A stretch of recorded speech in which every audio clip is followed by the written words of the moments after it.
Startup funding slipped to $11 billion in 2025, down 8% from last year. On its own, that sounds like a slowdown, but it's not the full picture. Because while private venture capital funding softened, a big part of the action moved to IPOs.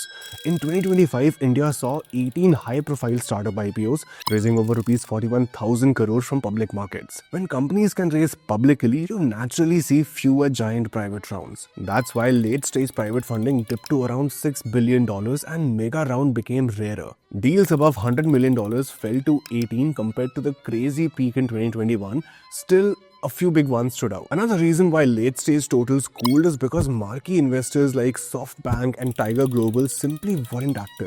But here's what made 2025 different from a funding winter headline.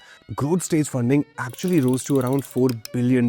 That's where investors are leaning in now.